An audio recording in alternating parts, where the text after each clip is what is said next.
Heart beat scan ఒక్క second లోనే world class 640 slide CT scan ఇప్పుడు మీ విస్టా ఇమేజింగ్ బంజారా హిల్స్ లో.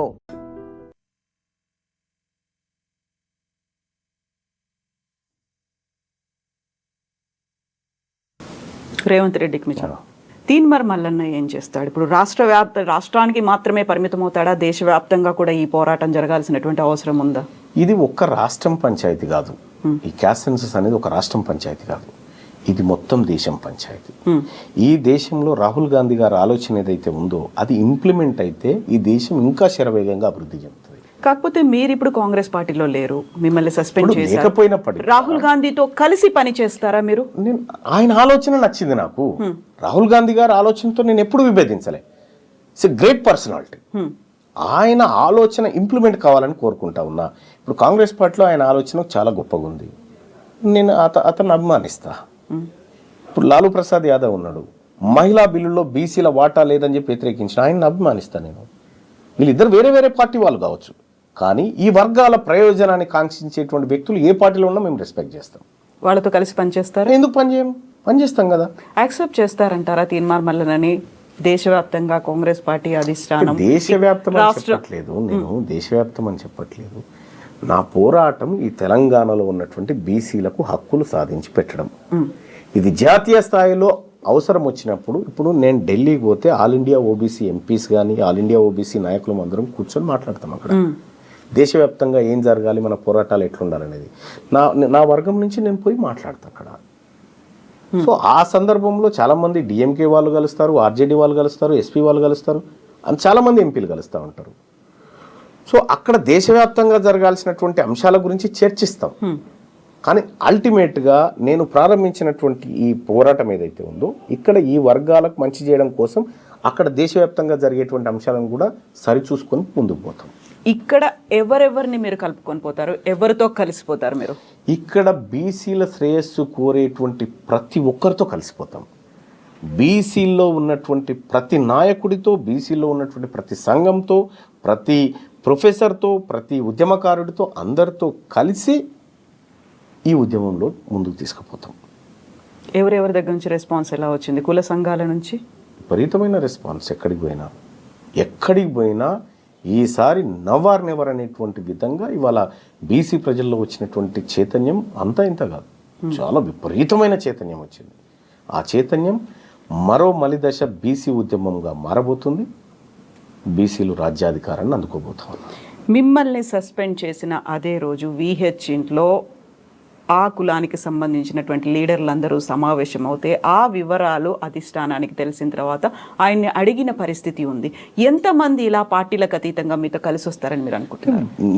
పార్టీలు అనేటి 2028 వరకు మీరు చూడండి, పార్టీల పెత్తనం తగ్గి ప్రజల పెత్తనం పెరుగుతుంది. ఈ పార్టీలైనా ఏడికి పోవాలి? బీఫామ్ తీసుకొని మళ్ళీ ప్రజల దగ్గరికి కదా రావాల్సింది. వీళ్ళందరూ కోరిక వేరే విధంగా ఉంటే నువ్వు బీఫామ్ తెచ్చుకొని ఏం చేస్తావు? అంత అవుతారా? అందరూ 100% అవుతారండి. ఆ డౌట్ బీసీలకు లేదా? ఆ డౌట్ ఏకమవుతున్నాం అనేటువంటి ఆనందం బీసీలలో ఉంది. ఏకమవుతున్నాం అనేటువంటి ఆనందం బీసీలలో ఉంటే కొంతమందికి సహజంగా వీళ్ళు ఏకమవు నచ్చినటువంటి వాళ్ళు ఏకమవుతారా, ఈ కలుస్తారా, వీళ్ళకి పంచాయతీ ఉందనేటువంటి వాళ్ళు సహజంగానే చేస్తారు. ఇన్నేళ్ళుగా చేసుకుంటూ వచ్చింది అది. ఇవాళ బీసీలమంతా ఏకమైనం కాబట్టే ఎమ్మెల్సీ ఎన్నికల్లో 25% మంది బీసీలను మా ఉద్యమం వైపు తిప్పి 5,200 ఓట్లు 24,000 సంపాదించగలిగినాం. బీసీలమంతా ఒక్కటైనం కాబట్టే ఇవాళ 60,000 ఓట్లను అక్కడ కరీంనగర్ పట్టభద్రుల ఎమ్మెల్సీ ఎన్నికల్లో సాధించగలిగినాం.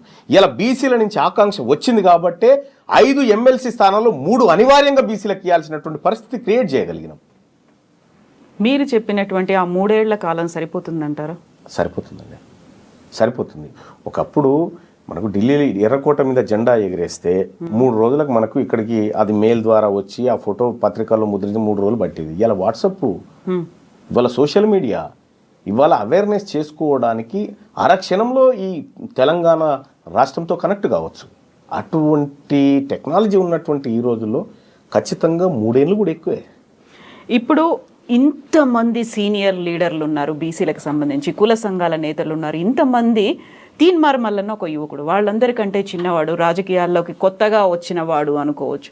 సో సపోర్ట్ చేస్తారా? కలిసి వస్తారా మీతో? ఇప్పుడు బిర్సా ముండా అని ఒక ఆదివాసీ యుద్ధ వీరుడు ఉన్నాడు. 21 ఏళ్ళకి అతన్ని చంపేశారు. కానీ వాళ్ళ బిర్సా ముండా చనిపోయి కొన్ని దశాబ్దాలు అవుతా ఉంది.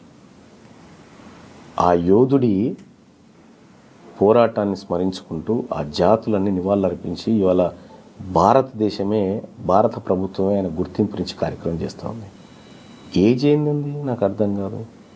నువ్వు మంచి చేయడానికి ఏజ్ కాదు కావాల్సింది, మంచి చేయడానికి సంకల్పం కావాలి, మంచి చేయడానికి నీకు ఆలోచన కావాలా. ఏజ్తో సంబంధం లేదండి. వాళ్ళ దీవెనలు ఉన్నాయా మీకు? 100%. వాళ్ళంతా మా పెద్దవాళ్ళు, మా జాతుల కోసం వివిధ స్థాయిలో పోరాటం చేసినటువంటి బీసీ నాయకత్వం అంతా ఉంది. వాళ్ళందరి ఆశీస్సులు ఉన్నాయి. వాళ్ళందరి ప్రేమ అభిమానాల వల్లనే వాళ్ళ ఆలోచన మేరకే ముందుకు పోతా ఉన్నాం మేమంతా. కాకపోతే ఇప్పటిదాకా ఈ బీసీ కుల సంఘ నేతలు కావచ్చు, నాయకులు కావచ్చు, అక్కడక్కడ కనిపిస్తున్నారు. డిఫరెంట్ పార్టీలో ఉన్నారు, లేకుంటే విడిగా ఉన్నారు, పోరాటాలు చేస్తున్నారు. ఐక్యంగా పోరాటం అంటే ఇప్పుడు బీసీ శంకరావమో ఎక్కడో మన పరేడ్ గ్రౌండ్స్లోనో, నాంపల్లి ఎగ్జిబిషన్ గ్రౌండ్స్లోనో ఎక్కడో మాత్రం జరిగేది తప్ప ఒక ఏకంగా అయ్యి ఉద్యమంగా ఒక పోరాట రూపంగా ముందుకెళ్ళింది ఇప్పటిదాకా కనిపించలేదు కదా అంత తీవ్ర స్థాయిలో. ఇప్పుడు కనిపిస్తుంది కదా. ఇప్పుడు గ్రామీణ స్థాయిలో ఒక నలుగురు కూర్చొని ఒక చర్చ పెట్టుకుంటున్నారంటే బీసీల గురించి మాట్లాడుకుంటా ఉన్నారు. ఏమీ లేదండి. ఉద్యమం అంటే ఎక్కువ మంది ప్రజలు ఒక అంశం పైన ఎక్కువ చోట్ల మాట్లాడుకోవడమే ఉద్యమం. ఈ ఉద్యమానికి నేను ఇస్తున్నటువంటి నిర్వచనం ఇది.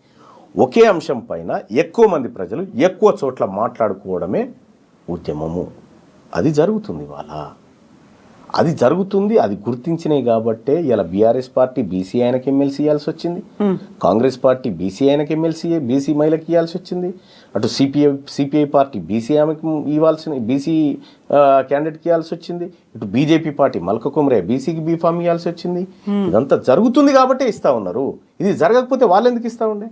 సో ఇప్పుడు ఈ ఉద్యమాన్ని తీసుకొచ్చి ఒక అడుగు ముందుకు పడింది అనుకున్నప్పుడు కాంగ్రెస్ పార్టీ ఇచ్చినటువంటి లేటెస్ట్గా ఎమ్మెల్సీ అభ్యర్థుల ప్రకటన ఎట్లా అనిపిస్తుంది? స్వాగతిస్తున్నాం. పొరపాట్లు సరిదిద్దుకుంటున్నారు, స్వాగతిస్తున్నాం. ఒక్క నల్గొండకు సంబంధించి 5 ఎమ్మెల్సీలు అనౌన్స్ చేస్తే 4 నల్గొండ వాళ్లే ఉన్నారు. మీది నల్గొండే? మాది నల్గొండే. కానీ ఇదే ఉమ్మడి నల్గొండ జిల్లాలో 12 ఎమ్మెల్యే స్థానాలుంటే 12లలో 8 మంది రెడ్లు తీసుకున్నారు. మరి మీ యాంకర్స్ అందరు అడగాలి కదా, ఒక్క నల్గొండ నుంచి 8 మంది రెడ్లు ఎమ్మెల్యేలు ఉంటారా అని వాళ్ళని అడిగినప్పుడు బాగుంటుండే. ఇవాళ ఈ నల్గొండ జిల్లా బిడ్డలకు, పోరాటం చేసినటువంటి బిడ్డలకు కొంత అవకాశాలు దొరుకుతున్నప్పుడు కొద్దిగా స్వాగతించాలి అందరూ. సో గతంలో ఇలాంటి పోరాటాలు నల్గొండకి సంబంధించి అద్దంకి దయాకర్ కూడా చేసిండ్రు. ఆ తర్వాత చాలా కాలం ఆయన ఎదురు చూసిండు. ప్రతిసారి నిరాశే, ఆయన ఒక్కోసారి ఏడ్చినటువంటి సంఘటనలు కూడా ఉన్నాయి. ఇప్పుడు అల్టిమేట్గా ఆయనకు అభ్యర్థిగా అనౌన్స్ చేసింది. హ్యాపీ ఫీల్ అవుతున్నారా? సాటిస్ఫైడ్? సంతోషం. తోటి ఉద్యమకారుడు, పేదవాళ్ళ మంచి కోరుకునేటువంటి బిడ్డ అద్దంకి దయాకర్, ఆయనకి ఇవ్వడం మంచిది. ఇంకో డిమాండ్ కూడా ఐటమ్స్ చేస్తూ ఉన్నా. మా బిడ్డ, మా వర్గాల బిడ్డ విజయశాంతికి ఎమ్మెల్సీయే కాదు మంత్రివర్గంలో తీసుకొని హోమ్ మినిస్టర్ ఇస్తే కూడా మాకు మంచిది. అయితే ఆమె ఇంతకాలం ఎక్కడుంది? అసలు కనిపించలేదు. ఆమెకి సడన్ గా పాపప్ అయ్యారు, పేరు వచ్చింది, ఆయన క్యాండిడేట్ గా అనౌన్స్ చేశారు అనేటువంటి వాదన కాంగ్రెస్ లోనే వినిపిస్తుంది. ఒక విషయం చెప్తా ఉన్నా, విజయశాంతి గారు కనిపించకుండా పోయారు. ఆమె పోరాటం చేసినప్పుడు ఎక్కడున్నారండి? ఆమె తల్లి తెలంగాణ పార్టీ పెట్టి తెలంగాణ కోసం ఉద్యమాన్ని నిర్మించాలనుకుంది. ఆ తర్వాత తన పార్టీ పోయినా పర్వాలేదు, రాష్ట్రం వస్తే చాలని చెప్పి ఆ పార్టీని తీసుకుపోయి టీఆర్ఎస్ పార్టీలో విలీనం చేసి ఎంపీగా గెలిచి పార్లమెంట్లో మహిళా సింహం లెక్క నిలబడి బిల్లు పాస్ చేయించినటువంటి బిడ్డ విజయశాంతి. అవన్నీ గుర్తుకు రావా? ఆమె ఏం చేసిందంటే ముఖ్యమంత్రి కావడానికి అర్హత ఉన్నటువంటి బిడ్డ ఆమె. తెలంగాణ రాష్ట్రానికి ముఖ్యమంత్రి కావడానికి అర్హతలున్న బిడ్డ విజయశాంతి. అయితే ఇంతకాలం ఎందుకు కనిపించలేదు? అంటీ ముట్టనట్టుగా ఉన్నారు, పార్టీ వ్యవహారాలు, లేకపోతే అస్త్ర సన్యాసం చేశారేమో అనేటువంటి ఒక డౌట్ కూడా వచ్చింది. నెవర్. ఆమె త్యాగం చేసింది. మెదక్ ఎంపీ సీటును అడిగింది. అధిష్టానం ఆమెను ఒప్పించి